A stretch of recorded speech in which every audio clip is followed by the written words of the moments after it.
ሰላም ጤና ይስጥልን ክቡራንና ውድ አድማጭ ተከታታዮቻችን፣ አሁን በተሰሙና መደመጥ ባለባቸው ሰበርና ልዩ ልዩ መረጃዎችን ይዘን ቀርበናል። እንደተለመደው ሁላችሁም ቪዲዮውን ላይክ አድርጋችሁ እስከ ዜናችን ፍጻሜ ድረስ አብራችሁ እንድትቆዩ በአክብሮት እየጋበዝን እንዲሁም ለዚህ ታላቅ የዩቲዩብ ቻናል አዲስ ሆናችሁ ደግሞ ሁላችሁም ዩቲዩብ ቻናሉን ሰብስክራይብ በማድረግ የደውል ምልክቷን በመጫን ኦል የምትለውን በማብራት ለዚህ ታላቅ የዩቲዩብ ቻናል ቤተሰብ እንድትሆኑ በአክብሮት እንጋብዛለን። አሁን በተሰማው ሰበር ዜና መሰረት በስራና ክህሎት ሚኒስቴር የኢትዮጵያ የስራ ገበያ መረጃ ስርዓት ፕሮጀክት ኃላፊና የውጭ ሀገር ስራ ስምሪት ዋና ስራ አስፈጻሚን ጨምሮ በርካታና ከፍተኛ የመንግስት ባለስልጣኖች በፌዴራል ፖሊስ በቁጥጥር ስር መዋላቸው ተገለጸ። በፌዴራል ፖሊስ በቁጥጥር ስር የዋሉት እነዚህ ከፍተኛ የመንግስት ባለስልጣኖች እነማን እንደሆኑና በምን አይነት የስልጣን እርከን ላይ እንደሚገኙ በሚቀጥሉት ደቂቃዎቹ ዝርዝር መረጃውን ወደ እናንተ እናደርሳለን። የወልቃይት ጠገዴ ጠለምት አማራ ምሁራን ማህበር ለትግራይ ሊቃን ምሁራንና የተቃዋሚ ፖለቲካ መሪዎች ባስተላለፈው ወቅታዊ መግለጫ የኢትዮጵያ ሀገረ መንግስት አንድነትን አደጋ ላይ የሚጥለውን የህወሓትን ቡድን በጋራ ለመታገል ጥሪ አቀረበ። በብሔራዊ ምርጫ ቦርድ እውቅና የተነፈገው ህወሓት ሊቀመንበር ዶክተር ደብረጽዮን ገብረ ሚካኤል የትግራይ ጊዜያዊ አስተዳደርን በማስወገድ ራሳቸውን የክልሉ ፕሬዝዳንት አድርገው ካወጁ በኋላ የመንግስት መዋቅሩን ይበልጥ ለመቆጣጠር የሚያስችላቸውን ከፍተኛ የህወሓት አመራሮችን አዲስ ሹመት መስጣታቸውን በይፋ ተናገሩ። የሀገር መከላከያ ሰራዊት ፋኖ የዘረፋቸውን የህፃናት አልሚ ምግቦችና ልዩ ልዩ ተሽከርካሪዎችን በቁጥጥር ስር መዋሉን አስታወቀም። በቁጥጥር ስር ከዋለው አልሚ ምግብና በርካታ ቁሳቁሶች ጋር ከፍተኛ የህወሓት አመራሮችና የስለላ ቡድኖች በቁጥጥር ስር መዋላቸውን የሀገር መከላከያ ሰራዊት አስታውቋል። ዝርዝር መረጃውን በሚቀጥሉት ደቂቃዎች ውስጥ እናስደምጣችኋለን። በሀገራዊ ምክክሩ የሰንደቅ ዓላማና የአርማ አማራጮች ሀሳብ የቀረቡ ቢሆንም በዋናነት ኮከቡ ተነስቶ እርግብ ይሁን የሚል ሀሳብ ቢቀርብም በሀሳቡ ዙሪያ በበርካቶች ዘንድ ቁጣን ቀስቅሷል። ዝርዝር መረጃውን በሚቀጥሉ ደቂቃዎች ውስጥ ወደ እናንተ የምናደርስ ይሆናል። እስከ ዜናችን ፍጻሜ ድረስ አብራችሁን ቆዩ። የስምምነቶቹ ተግባራዊ የፋይናንስ ፍሰት ጉዳዩንም በግልጽ ባለመቋጨቱና በክልሉና በፌዴራል መንግስቱ መካከል የፖለቲካ ውጥረት ባለበት ወቅት የትግራይ ክልል መንግስት ምክር ቤት በስድስተኛ ዘመን ሰባተኛ መደበኛ ጉባኤ ለ2019 በጀት ዓመት የሚውል ከ65 ቢሊዮን 296 ሚሊዮን ብር በላይ በጀት በሙሉ ድምፅ አጽድቋል። በምክር ቤቱ ውሳኔ መሰረት ለደሞዝ ክፍያ፣ ለስራ ማስኬጃ ወጪዎች የሚውለው ይህ በጀት ሙሉ በሙሉ ከክልሉ ውስጣዊ አቅሞችን ከሚሰበሰብ ገቢ የሚሸፈን መሆኑን መግለጹን የብዙዎችን ትኩረት ስቧል። ምክር ቤቱ ይህንን በጀት በውስጣዊ አቅም ለመሸፈን መወሰኑ በትግራይ ህዝብና በመንግስት መካከል ያለውን መተማመን የሚያጠናክርና የራስን አቅም የማጎልበት እርምጃ እንደሆነ ተገልጾ የተለያዩ አጀንዳዎችን ተወያይቶና ሹመቶችን አጽድቆ ጉባኤው አጠናቋል።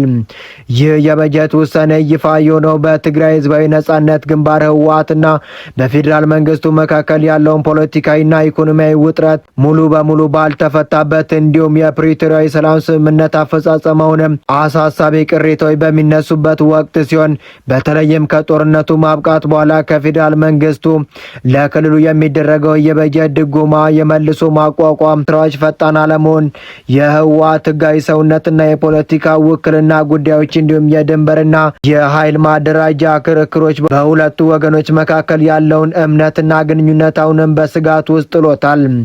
የኢኮኖሚና የፖለቲካ ታዛቢዎች እንደሚሉት ከጦርነቱ በኋላ ገና በማገገም ላይ የሚገኝ ክልል ሙሉ በሙሉ በውስጣዊ ገቢ ላይ የተመሰረተ የበጀት እቅድ ማውጣቱን በትግራይ ወቅት ከባድ ፈተና ሊሆንበት እንደሚችል ይገመታል።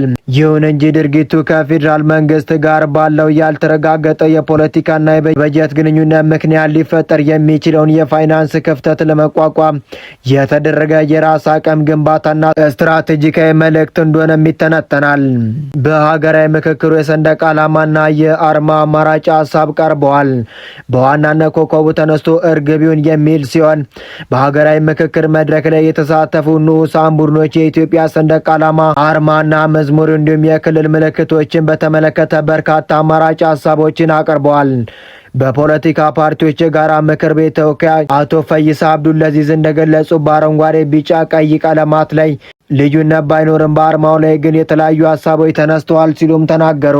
የአርማው አማራጮች አሁንም ያለው የኮከብ አርማ ተነስቶ እንደ አሜሪካ ባንዲራ የሁሉም ብሔረሰቦች አርማ እንዲቀመጥ ወይም የሰላም አማራጭ ነችውን እርግብ እንድትሆን አሊያም ሁሉም ክልሎችን ሊወክሉ የሚችሉ አዲስ አርማ እንዲዘጋጅም ሀሳብ ቀርቧል። የክልል ባንዲራ ከሀገሪቱ አንድ ሰንደቅ ዓላማ ውጪ ሌላ መኖር የለበትም የሚል ሀሳብ የተነሳ ሲሆን ክልሎችም ተመሳሳይ የሶስቱን ቀለማት ባንዲራ በመጠቀም የራሳቸውን አርማ ብቻ እንዲጨምሩበት ተመካክረዋል ሲሉም ተናገሩ። ብሔራዊ መዝሙርን በተመለከተ ደግሞ የአሁኑ ሀገራዊ መዝሙር እንዲቀጥልና የክልሎች መዝሙር ደግሞ ይዘቱ ጠብ አጫሪ እንዲያውም መደረግ እንዳለበት ስምምነት ላይም ተደርሷል። በእነዚህ ንዑሳን ቡድኖች የጸደቁት አጀንዳዎች በመቀጠል 250 አባላት ወዳለው አጠቃላይ የውይይት ቡድኖች እንደሚሸጋገርም ይጠበቃል።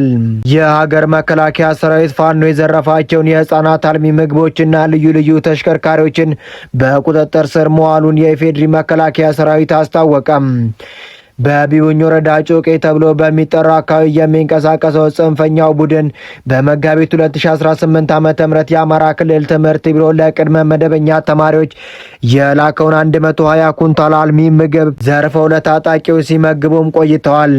ቡድኑ የህፃናቱን አልሚ ምግብ በሰዴ ወረዳ በግ መሸጣ በተባለ ስፍራ በግለሰብ ካከማቸበት ቦታ ከሰሞኑ የሀገር መከላከያ ሰራዊት ባደረገው አሰሳና ፍተሻ በቁጥጥር ስር መዋል መቻሉን ስድስተኛ እዝ ወልውል ክፍለ ጦር አዛዥ ኮሎኔል አለም ሰገድ ተስፋዬም ገለጹ።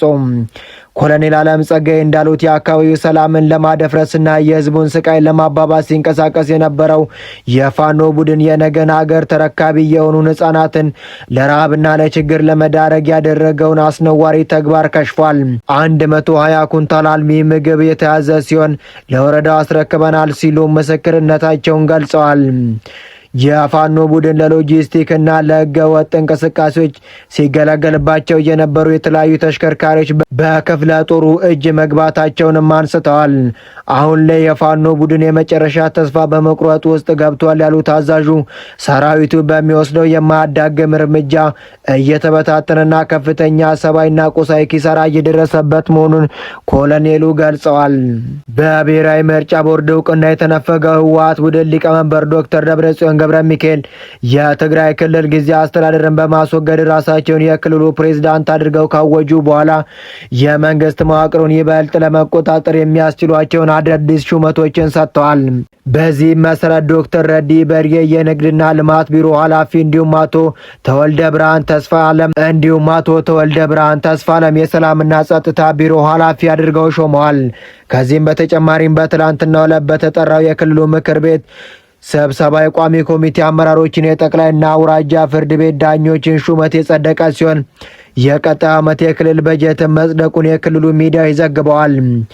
ይህ የዶክተር ደብረጽዮን ገብረ ሚካኤል እርምጃ በትግራይ ያለውን የፖለቲካ ስብራት መመለስ ወደማይቻልበት ደረጃ እያደረሰ ሲሆን ከስልጣን የተወገዱት የቀድሞ ጊዜያዊ አስተዳደር ፕሬዝዳንት አቶ ጌታቸው ረዳ በሰጡት ጠንካራ ምላሽ የዶክተር ደብረጽዮን ገብረ ሚካኤል ቡድን እንቅስቃሴ ክልሉን ከፌዴራል መንግስቱ ጋር በቀጥታ ወደ ማጋጨት የሚያመራ መሆኑን አንስተዋል። አቶ ጌታቸው ረዳ አክሎም ዶክተር ደብረጽዮን ገብረ ሚካኤል የራሳቸውን ውሳኔ እንደማይወስኑትና ትዕዛዝ የሚቀበሉት ከሌላ አካል መሆኑን ጠቁመው አሁን ላይ ወደ አሃሳ አቅጣጫ መንገድ መምረጣቸውን ከሻዕቢያ ወይም ከኤርትራ መንግስት ጋር ግንኙነት እያደረጉ መሆናቸውን የሚያረጋግጥ ነው ሲሉም ከባድ የደህንነት ክስን ሰንዝረዋል። ከዚህም ባሻገር አቶ ጌታቸው ረዳ በትግረኛ ቋንቋ በአስራጩ ጽሑፍ ዶክተር ደብረጽዮን ገብረ ሚካኤልን በክፉ ቀን በትግራይ ትከሻ ላይ የተወረወረ እርግማን ሲሉም በከፍተኛ ሁኔታ መኮንናቸው መዘገባችን አይዘነጋም። የፖለቲካ አመራሩ ታሪካዊ ክሽፈትን ለማሳየት በሰኔ 2014 ዓ.ም ምዕራብ ትግራይን ለማጥቃት በተጠራው የኮማንድ ፖስት ስብሰባ ላይ የተፈጠረውን አስታውሰዋል። እንደ አቶ ጌታቸው ረዳ ገለጻ በወቅቱ የትግራይ ሰራዊት ዘመቻ ኃላፊ የነበሩት ወዲ እምበይተ የጥይት እጥረት መኖሩን ስጋታቸውን ሲገልጹ ጥይት ማቅረብ ኃላፊነት የነበረው በተለይም ዶክተር ደብረጽዮን ገብረ ሚካኤል መፍትሄ ከማምጣት ይልቅ ዝምታ መርጠዋል። በምትኩም ወይዘሮ ፈትለወርቅ ገብረ እግዚአብሔር ወይም ሞንጆሪኖ ጀነራሉን ፈርታችሁ ነው ወይ በማለት ሞራላቸውን የሚነካ ዘለፋ መሰንዘራቸውንና ሰራዊቱ ኃላፊነቱን ሲወጣ የፖለቲካ አመራሩ ግን ሚናውን እንዳልተወጣም አጋልጠዋል። በአጠቃላይ የትግራይ ክልል ፖለቲካ በአንድ በኩል በዶክተር ደብረጽዮን ገብረ ሚካኤል ክልሉ ሙሉ በሙሉ በእጃቸው ለማድረግ የሚያደርጉትን እርምጃና በሌላ በኩል በአቶ ጌታቸው ረዳ በኩል በሚሰነዘሩ የውጭ ሀገር ወይም ኤርትራ ጣልቃ ገብነትና እርግማን ክሶች ታጅቦ እጅግ ወደ ተወሳሰበና ፌዴራል መንግስቱን ጭምር ሊያሳትፍ ወደሚችል የፖለቲካ ቀውስ ውስጥ መግባቱ አዝማሚያዎች እያሳዩ ይገኛሉ። የወልቃይት ጠገዴ ጠለምት አማራ ምሁራን ማህበር ለትግራይ ሊቃ ምሁራንና የተቋሚ ፖለቲካ መሪዎች ባስተላለፉት ወቅታዊ መግለጫ የኢትዮጵያ ሀገረ መንግስት አንድነት አደጋ ላይ የሚጥለውን የህወሓት ቡድን በጋራ ለመታገል ጥሪ አቀረቡ። ማህበሩ ሐምሌ 19 ከ2018 ዓ.ም ከሁመራ እስከ ጎንደር ባወጣው መግለጫ ህወሓት በሰሜን በጌ ምድርና በወሎ ክፍለ ሀገር ስር የነበሩትን ወልቃይት ጠገዴ ጠለምትና ራያ በጉልበት በመጠቅለል ባለፉት 30 ዓመታት በአማራ ተወላጆች ላይ ከባድ ግፍ፣ የዘር ማጥፋትና የጅምላ ጭፍጨፋ ፈጽመዋል ሲልም ውንጀላውን አቅርቧል። መግለጫው ላይ እንደተጠቀሰው የአካባቢው ህዝብ ከነጻነት በኋላ ራሱን በራሱ እያስተዳደረ የሚገኝ ሲሆን የማንነትና አስተዳደራዊ ፍላጎት በግልጽ በአማራ ክልል ስር መዋቅር መሆኑን ደግሞ ደጋግሞ አረጋግጧል። ህዝቡ ከተከዜ ወንዝ ማዶ ያለውን የትግራይ ማንነትና ወሰን እንደሚያከብር ሁሉ ከትግራይ በኩል የአማራ ማንነትና ወሰን ሊከበር እንደሚገባ የተገለጸ ሲሆን ከትግራይ የሚመጣው መልካም ጎረቤትነት እንጂ የህወሓትን አስተዳደራዊ ፈጽሞ እንደማይቀበልም አስታውቋል። ማህበሩ ለትግራይ ሊቃንና የፖለቲካ አመራሮች ባቀረበው ጥሪ 4 ዋና ዋና ኃላፊነቶች እንደሚጠበቅባቸው አመላክቷል። እነዚህም ህወሓት በአማራ ተወላጆች ላይ ለፈጸመው የዘር ማጥፋት ወንጀል እውቅና መስጠት፣ ለተጎዱ ወገኖች ፍትህና ካሳ እንዲሰጥ አጋርነት ማሳየት፣ ለወንጀልና ለዳግም ጦርነት የሚዘጋጅ ህወሓት አመራር ለፍትህ አሳልፈው መስጠት እንዲሁም እነዚህ አካባቢዎች በታሪክ የአማራ ግዛት እንደነበሩና በ1983 ዓመተ ምህረት በጉልበት እንደተወሰዱ አምኖ መቀበል የሚሹ ናቸው። ማህበሩ መግለጫውን ሲያጠቃልል የትግራይ ህዝብና ሊቃን ችግሩን ወደ ውስጥ በመመልከት ከግማሽ ክፍለ ዘመን በላይ የተጫነውን ህወሓት ኦዲት ሊያደርጉ እንደሚገባ አሳስቧል። የትግራይ ተወላጆች በስማቸው የሚደረገውን የጦርነት ዝግጅት በስሜ አይደረግም በማለት በተግባር እንዲቃወሙና ከአማራ ህዝብ እንዲሁም ከሌሎች ከኢትዮጵያ ብሔር ብሔረሰቦች ጋር በጋራ በመቆም ታሪካዊና ሞራላዊ ኃላፊነታቸውን እንዲወጡም ጥሪ አቅርቧል። በስራና ክህሎት ሚኒስቴር የኢትዮጵያ የስራ ገበያ መረጃ ስራ ፕሮጀክት ኃላፊና የውጭ ሀገር ስራ ስምሪት ዋና ስራ አስፈጻሚን ጨምሮ በርካታና ከፍተኛ አመራሮች በፌዴራል ፖሊስ በቁጥጥር ስር መዋላቸው ተሰምቷል። ተጠርጣሪዎቹ በውጭ ሀገር የስራ ስምሪት በአረብ ሀገር በህጋዊ ጭምር ሄደው የተለያዩ በደል መከራ፣ ሞትን ጨምሮ ከበዳዮችና ከአጋቾች ጋር በመመሳጠር ችግሮች ሲደርስባቸው ፍትህ እንዳገኙ በመጎትጎት መከራ ሲደርስ የነበረ ሲሆን በተለይም የማዳም ቅመሞች ጠላት በከባድ ሙስና፣ በህገወጥ የሰዎች ዝውውርና የመንግስትን የውጭ ምንዛሬ ለግል ጥቅም በመዋል ወንጀሎችን የተጠረጠሩ መሆኑ ታውቋል። በአሁኑ ወቅት ሚኒስቴር መስሪያ ቤቱ በከፍተኛ የምርመራ ሂደት ላይ እንደሚገኝ የፌዴራል ፖሊስ አስታውቋል።